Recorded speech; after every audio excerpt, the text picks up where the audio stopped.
Town Council passes new fertilizer regulations, votes on the town's tax factor, and begins discussion of a proposed early learning center for Barnstable Public Schools.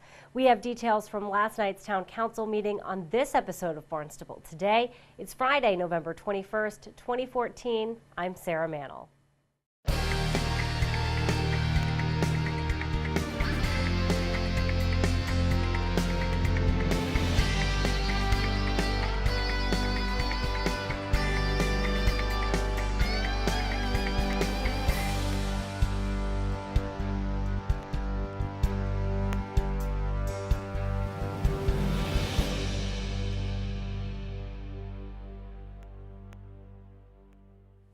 Town Council approves new fertilizer regulations that aim to reduce the amount of nitrogen and phosphorus in the town's waters and wetlands.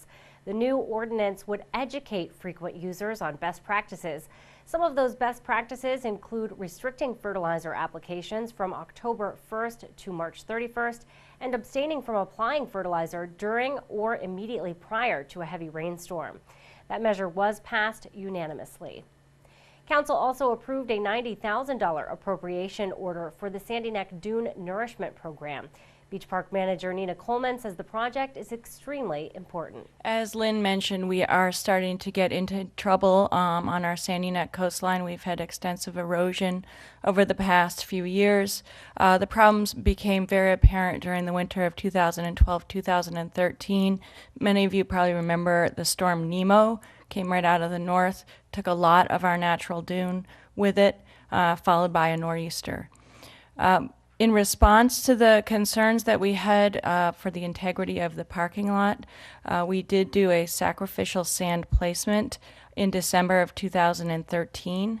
The cost of that project was $119,000, and we placed 5,500 cubic yards of sand in front of our parking lots, both the upper and lower lot, as a bunker.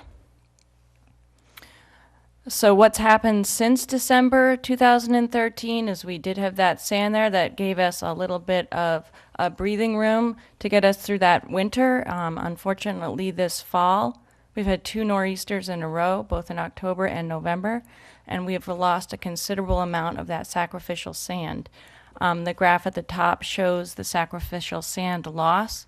The yellow line is what the dune was at in December when we placed the sand, and the red line shows our present sand loss. So you can see, particularly in the west side or by the upper lot, we've lost 77% of our sacrificial sand.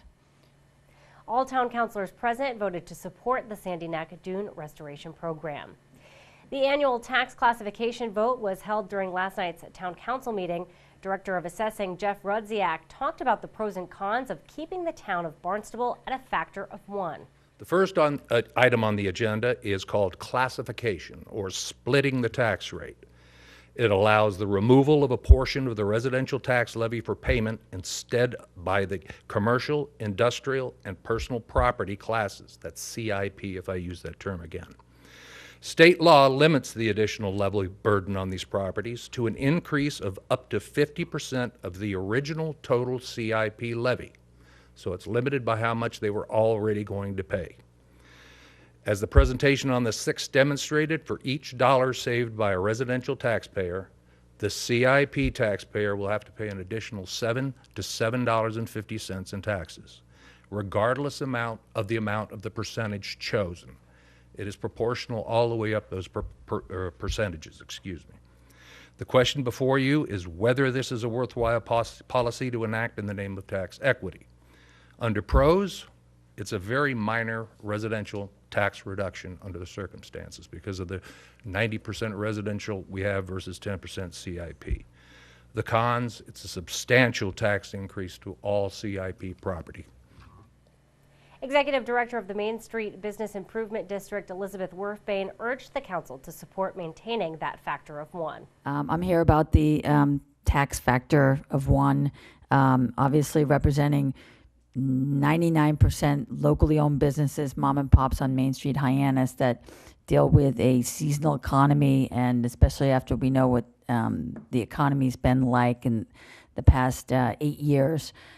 we have a lot to deal with to bring back, a vibrant, year-round, even type of environment to which to grow. So I think that any kind of tax bias would be inopportune for Main Street Hyannis, especially any other Main Street in Barnstable. So I'd speak for all of them. I think they all have similar views. Thank you. Following councilor discussion, all 11 councilors present voted in favor of maintaining a tax factor of 1. Director of Assessing Jeff Rudziak next introduced the residential exemption at 20% and explained the pros and cons of enacting that measure. Under this option, the council may choose to exempt up to 20% of the average residential class value from qualifying properties and remove that total value from the tax rate calculation.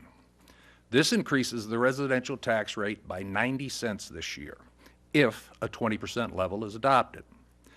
This option shifts part of the tax burden to non-qualifying residential homes, qualifying residential homes over approximately $900,000 in value, non-qualifying condominiums, all vacant residential land, large and small apartments, and mixed-use properties that don't qualify. The non-qualifying properties pay the resulting higher tax rate without the advantage of the pre-tax reduction in value, and qualifying properties receive the pre-tax reduction in value but pay a higher tax rate as a result. This has the greatest tax advantage to the lowest value properties, with shrinking tax benefits as the property approaches $900,000 in value, when the exemption ceases to have benefits and begins to impose a higher tax bill amount instead. This option only affects the residential class of properties, and of 351 communities, only 13 have adopted this exemption, including Barnstable. The pros: progressive tax relief for primary homeowners in Barnstable. The cons: perceived unfair tax treatment by second homeowners and others who cannot qualify. The residential exemption passed with 9 councilors voting in favor. Councilors James Crocker and Ann Kennedy voted against. Council began discussion of the proposed new early learning center at Hyannis West Elementary School. Superintendent of Schools Dr. Mary Schakowsky talked about the need for the center during last night's meeting. The spaces in our elementary schools are not designed for 3- and 4-year-olds. Sink heights, when you think of a 3- and a 4-year-old, or 2.9. Sink heights, toilet areas, they need to be considered in addition to the educational services we provide.